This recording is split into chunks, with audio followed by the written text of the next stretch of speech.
রাতের বেলা শোয়ার আগে পড়বেন 33 বার সুবহানাল্লাহ, 33 বার আলহামদুলিল্লাহ এবং 34 বার আল্লাহু আকবার। আল্লাহর পক্ষ থেকে আপনার শরীরে শক্তি আসবে। এটা যারা নিয়মিত আমল করে আল্লাহর পক্ষ থেকে তাদের শরীরে শক্তি আসে। হ্যাঁ, কারণ এইটা রাসূল সাল্লাল্লাহু আলাইহি ওয়াসাল্লাম কাকে শিখিয়ে দিয়েছেন? তার মেয়ে ফাতিমা রাদিয়াল্লাহু আনহাকে। ফাতিমা রাদিয়াল্লাহু আনহা এবং আলী রাদিয়াল্লাহু আনহু তারা দুজন গিয়েছেন আল্লাহ রাসূলের দরবারে, গিয়ে বলেছেন আমাদেরকে একজন দাসী বা দাস দিন, বাসার অনেক কাজ আমরা করতে পারি না, লাগে না কাজের মানুষ। নবী সাল্লাল্লাহু আলাইহি ওয়াসাল্লাম বলছেন যে আমি কি তোমাদেরকে এমন কিছু শিখিয়ে দিব যেটা তোমাদের এই দাস দাসের অভাব পূরণ করে দিবে, প্রয়োজন হবে না? অবশ্যই শিখিয়ে দিন। তখন নবীজি শিখালেন সাল্লাল্লাহু আলাইহি ওয়াসাল্লাম যে ঘুমানোর আগে 33 বার সুবহানাল্লাহ পড়বে, 33 বার আলহামদুলিল্লাহ এবং 34 বার আল্লাহু আকবার। তোমাদের দাস দাসের প্রয়োজন হবে না। ব্যাখ্যায় অনেক ওলামায়ে কেরাম বলেছেন যে এটা নিয়মিত আমল করতে থাকলে রোগ ব্যাধি কম হয়, শরীরে শক্তি আসে, এনার্জি বাড়ে, আপনি নিজের কাজ নিজেই করতে পারবেন ইনশাআল্লাহ। আসুন সামনে যাই। এরকম ঘুমানোর আরো বেশ কিছু আমল আছে, আমি অল্প কয়েকটা বললাম, এগুলোই করা শুরু করেন, আল্লাহ তৌফিক দান করুন।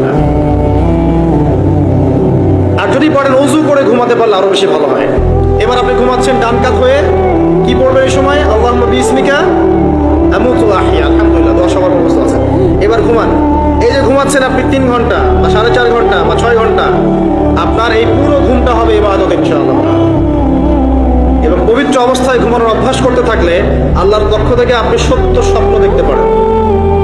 একটা সায়েন্স একটা বিশ্বাস করে না, আর এই সায়েন্স কিনে আমার কোনো মাথা ব্যথাও নাই। কারণ এই আজকে একটা কথা বলে কালকে একটা কথা বলে, ঠিক আছে? আল্লাহর পক্ষ থেকে আপনি সত্য স্বপ্ন দেখতে পারেন।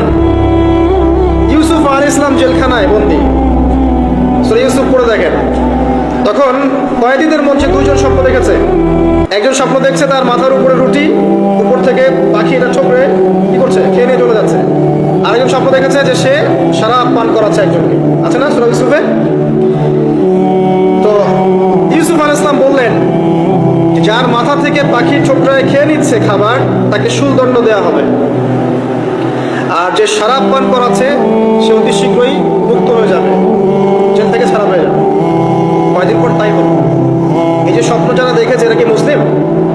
এই স্বপ্ন যারা দেখেছে এরা কিন্তু মুসলিম না।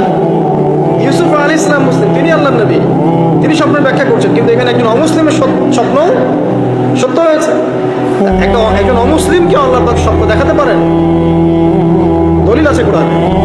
সত্য স্বপ্ন বলে একটা বিষয় আছে, যেটার জন্য অবশ্যই আল্লাহর পক্ষ থেকে নূর দরকার, স্বচ্ছ একটা মন দরকার, কলবুন সালিম দরকার, বেশি বেশি আমল দরকার, হ্যাঁ, আধ্যাত্মিকত্ব দরকার, আল্লাহর মারিফত দরকার। তারপরে ইনশাআল্লাহ সত্য স্বপ্নের প্রশ্ন আসবে।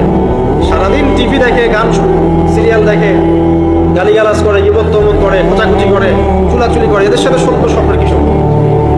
এদের কিন্তু শয়তান স্বপ্ন দেখা। কথা বুঝতে পারছেন না?